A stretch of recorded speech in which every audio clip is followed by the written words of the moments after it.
একজন এমি মার্তিনেজ আছে বলেই আর্জেন্টিনা আজ দুর্বার গতিতে ছুটছে।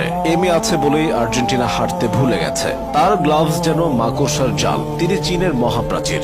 সতীর্থরা তাকে ডাকেন দিবু নামে, ভক্তরা ডাকেন বাজ পাখি বলে। সব ছাপিয়ে এমি হয়ে উঠেছেন আস্থা ও নির্ভরতার প্রতীক। আর্জেন্টিনার জার্সিতে তিনি যতগুলো ম্যাচ হেরেছেন তার চেয়ে বেশি ট্রফি জিতেছেন। মাস্টারমাইন্ড কোচ স্কালোনির ট্যাকটিক্স কোনো কাজে আসতো না যদি এমিলিয়ানো মার্টিনেজ নামের কেউ না থাকতো। আর্জেন্টিনাকে বারবার বাঁচিয়েছেন তিনি। এমি মাঠে নামা মানেই ক্লিন শিট। তার মানসিকতা অন্য সবার চেয়ে আলাদা। পাগলাটে কর্মকাণ্ডে প্রতিপক্ষকে ভরকে দেওয়া থেকে শুরু করে খ্যাপাটে উদযাপনের জন্য তিনি পেয়েছেন আলাদা পরিচিতি। মাইন্ড গেমে তিনি দুর্দান্ত। শুধুমাত্র এমিলিয়ানো মার্তিনেজের জন্যই ফুটবলের সর্বোচ্চ নিয়ন্ত্রক সংস্থা ফিফা বেশ কিছু নিয়মে পরিবর্তন আনতে বাধ্য হয়েছে। এখন থেকে গোলকিপাররা পেনাল্টি নিতে আসা প্লেয়ারের মনোযোগ নষ্ট করার মতো কোনো কাজ করতে পারবেন না। পেনাল্টি নেবার সময় বাড়িয়ে দেরি করিয়ে দেওয়া যাবে না। গোলকিপাররা গোল পোস্ট এবং নেট ছুঁতে পারবেন না। একজন এমি মার্তিনেজ আছেন বলেই এত সব কাণ্ড ঘটছে। অথচ এই পথটা তার জন্য সহজ ছিল।